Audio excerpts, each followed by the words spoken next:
আসসালামু আলাইকুম, welcome to Suma kitchen. আজকে আমি রান্না করব সরিষার ইলিশ। সরিষা ইলিশ রান্না করতে যে মশলাগুলো লাগবে এগুলো আমি আগেই রেডি করে রেখেছি। পেঁয়াজ বাটা, মরিচ বাটা, জিরা বাটা, এগুলো দিয়ে রান্না হবে এখন। মাছগুলো ধুয়ে নিয়েছি। প্রথমে আমি একটা প্যান নিয়েছি, প্যানে আমি সরিষার তেল দিয়ে রেখেছি। তারপর আমি পেঁয়াজগুলো ভালো করে এখন নাড়াচাড়া করে নিব। নেওয়ার পরে আমি এখন সরিষা বাটাটা দিয়ে দিব। সরিষা বাটার সাথে আমি হলুদ, মরিচের গুঁড়া দিয়ে ভালো করে মশলাগুলো আবারও নাড়াচাড়া করতে থাকবো। নাড়াচাড়া যতক্ষণ পর্যন্ত মশলাগুলো ভাজা না হবে সম্পূর্ণভাবে আমি ভালো করে নাড়াচাড়া করতে থাকবো। নাড়াচাড়া একদম মনের সাথে তাল মিলিয়ে করতে থাকবো। জাস্ট মশলার উপর নির্ভর করে আপনার নাড়াচাড়াটা।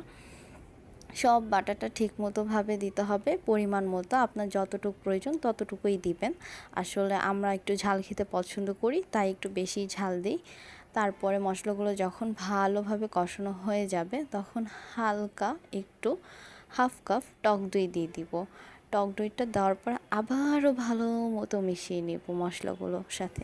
ভালো মতো ভাজা ভাজা করে নেব একদম। পরে একটু ঢেকে দিব। ঢেকে দেওয়ার পরে আবার একটু পরে লবণ দিয়ে দেব। আমি লবণ দিতে পরে একটু ভুলে গিয়েছি। আবারও ঠিক মতো নাড়াচাড়া করতেই থাকবো। মশলা আবারও ভাজা ভাজা হয়ে যাবে।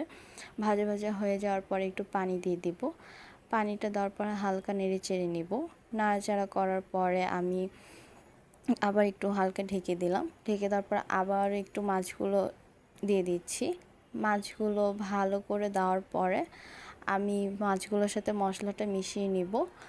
ঠিক মতো যাতে মিশে সেটা একটু দেখে নেবেন আপনারা সবাই। মিশানো শেষ হলে আমি ঢেকে দিব। ঢেকে দেওয়ার পরে আমার 2 মিনিট ঢাকার পরে আমি আবার মাছগুলো নাড়াচাড়া করে দিব। নাড়াচাড়া করে আমি আবারও একটু ঢেকে দিব। ঢেকে দেওয়ার পরে আবারও দেখে নিব যে মাছগুলো হয়েছে কি না। আমি এটার সাথে আবার পানিও অ্যাড করে দিব। পানি অ্যাড করার পর আমি ঢেকে দেব কিছুক্ষণ, যতক্ষণ পর্যন্ত আমার মাছগুলো না হবে ততক্ষণ পর্যন্ত আমি এটা ঢেকে দিব। তারপর আমি একটু ঢাকনাটা সরিয়ে নাড়াচাড়া করে নিচ্ছি। দেখতেই পারছেন যে মাছটা আমার হয়ে যাচ্ছে। মাছ হয়ে যাওয়ার পর আবার একটু ঠিকমতো নাড়াচাড়া করে নেবেন। যেটা পরিমাণ মতো না হয়েছে সেটা একটু দিয়ে নেবেন। তারপরে এই যে হয়ে গেছে আমার মাছটা। দেখতেই পারছেন যে কত সুন্দর একটা কালার হয়েছে। এই সর্ষে ইলিশটা বাঙালিদের একটা আবেগ। এই সর্ষে ইলিশটা যার যার পছন্দ আমাদের কমেন্ট বক্সে জানাবেন। আর যদি ভালো লেগে থাকে রেসিপিটা, প্লিজ সাবস্ক্রাইব, লাইক করে আমাদের পাশে থাকবেন। আল্লাহ হাফেজ।